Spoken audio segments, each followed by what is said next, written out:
Hello, my name is Lakeisha McPherson, and this is a nursing in service that would be taking place on a medical surgical unit that specializes in orthoneural trauma. The name of the unit is 4 South. Once again, my name is Lakeisha McPherson, and the name of this presentation is Keeping Our Patients Safe for Aspen University, April 21st, 2024. The purpose of this presentation is to identify the current patient safety issue. It is also to discuss why the issue is happening, to review our current patient safety policies and procedures, to discuss remote monitoring, and to review the modification to the inpatient criteria regarding remote monitoring. I have a scenario for you.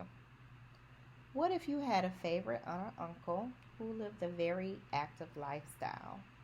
And because they lived a very active lifestyle, at this point in their life, they need to have a knee surgery. How about we'll make it spicy and we'll say a bilateral knee surgery? Okay. So they need a bilateral knee surgery and they go into a healthcare organization to have their knees repaired. They go through the surgery, they're in recovery, we'll say they're post-op day 2 or 3. And during post-op day 2 or 3, they suffer a fall. And because of their fall, their healing process is delayed and they're incurring more healthcare costs. Their length of stay in the hospital is longer, and this is just a terrible, terrible thing. Well, that's happening, and unfortunately, it's happening very frequently. And it's happening very frequently in our organization. Currently, we have identified a patient population that's at a higher risk of these types of falls. They are males, ages 65 years and older, and they've undergone some type of operative procedure. When these patients fall, they are suffering injuries that are ranging from mild to major, and these injuries sometimes result in death. Now, no one comes to the hospital for knee surgery and thinks that they're going to die, but unfortunately, it's something that's happening.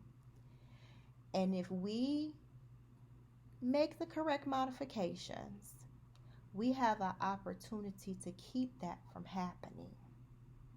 So that's why I'm talking to you today, because I want to tell you about the problem that we're having and offer some type of solution to help resolve it. Now, I'm sure you're wondering, so why are patients falling? Patient falls are related to staffing, patient acuity on the nursing units, a mix in patient population. Sometimes you have younger patients and elderly patients, and sometimes you have patients with mental health issues. So the patient population is a huge factor. Another reason is limited resources. These resources can be considered or categorized as human resources like nurses or nursing assistants, or resources like monitors, and that could be remote monitors, bed alarms, chair alarms. It's just resources. And staff compliance. Well, most times, unfortunately, when there are staffing shortages, staff members use workarounds to get the work done. They're trying to take care of the patients, and sometimes these workarounds put our patients at risk, and these risks leave us open for falls. So it's all of the problems are connected, and they're increasing our patient falls. Patient safety policies and procedures. So our organization uses EMRs. On the EMR, there are patient safety indicators. This is to alert the patient care team that the patient is a fall safety risk. We also utilize the yellow safety socks. The yellow safety socks are for patients that are fall risk, so the color yellow is associated with falls. If you see patients with these socks on, you know that they are fall risk. We have safety signs. These signs are usually located outside the patient's room or on the whiteboard, and the usage indicates that the patient is a high safety risk. Those patients should also have bed alarms and chair alarms. In the mornings, each nursing unit should be having huddle, and during the huddle, the patient care teams are supposed to discuss which patients on the unit are your fall risk patients. This is a way to ensure that all team members are aware who those at-risk patients are, and that everybody knows that it's their responsibility to keep the patient safe. When we have patients that need a little bit more than infrequent redirection, you may want to have a patient observation aid or a remote monitor. The patient observation aid is an actual person, and the remote monitor is an actual person as well, but they're at another location and they're watching multiple people. Let's talk about our AvaSure monitors. Our AvaSure monitors is our remote monitoring system and program. It is a camera, a 360-degree camera with a computer monitor on it. And what happens is we move this camera around from room to room to the patient population who needs it. There is a person on the opposite side of this camera that's at a remote location that's watching the patient. They redirect the patient. Sometimes they answer questions that the patient may have. And if something is happening with the patient that the monitor feels is alarming, whether it's they're not following the redirection, or they're pulling at a line, or they are witnessing a medical emergency, they'll sound an alarm and the staff comes running to the room. This monitoring system has a dashboard that the administrators are able to review, and on this dashboard we can see how many monitors are in use daily. We can see each individual patient's activity, if it's actually keeping them safe, if they actually really need it, and we can probably assign it to another patient that might be needing it more so than that one.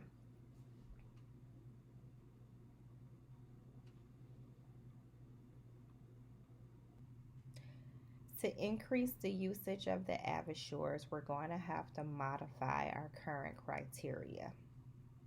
Initially, when the AvaSures were introduced, the nursing staff was instructed to call for an AvaSure if they felt the patient was a safety risk. Now, we are going to redirect the 10 AvaSures that we have to the 4 South unit. The 4 South unit is the unit that has the majority of the hip and knee replacements or the ortho surgeries. And we are going to place AvaSures on the patient population that's experiencing the falls, the males 65 years of age and older. We're going to monitor the usage of the AvaSures daily, and we're going to evaluate how many alarms they are having and how many redirects that the patients are having. We are going to also compare our previous month's data with our next month's data regarding our falls, so we can compare our fall occurrences. If we had an increase in fall occurrences after initiating the AvaSures or a decrease, we can compare the months. And if we are showing that we're decreasing the falls, we could possibly purchase more monitors. This will help decrease our patient falls and help redirect our nursing resources back to the floor to be patient facing. Barriers to AvaSure use. Well, when staff members are unfamiliar with equipment, they don't use it. So, to resolve that issue, there will be laminated infograms at the nurses' station for the nurses to glance at. There will also be directions on how to initiate the AvaSure, and there will also be a contact number to call if you have any questions regarding the AvaSure. The nursing house supervisor should be able to assist with that, as well as your unit managers and the nurse educators. Another barrier that we foresee is patient and families concerned about privacy. I'm sure if I was hospitalized, I would probably be a little weirded out too if I felt like somebody was watching me at all times. So to combat that, we're going to rely on you, the nursing staff, to educate the families and the patients regarding the usage of the AvaSures. We need you to explain to them that we want to keep their loved ones safe, them and their loved ones safe, and this is just another piece of the technology or another resource that we're using to do that. And explain to them that sometimes after surgical procedures, even though we know that their loved ones are alert and oriented, sometimes people get confused and they don't remember, and a lot of times that's when falls happen. When you adequately explain to your patients and their families why we're using the equipment or why we are implementing certain procedures, they have a greater understanding, and some appreciate it and they will comply. The other barriers with the AvaSures is the limited monitors.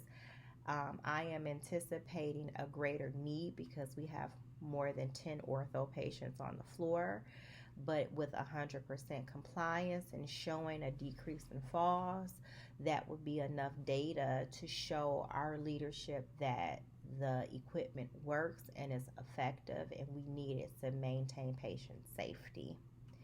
If you have any further questions, you can contact me by email or by phone. Thank you.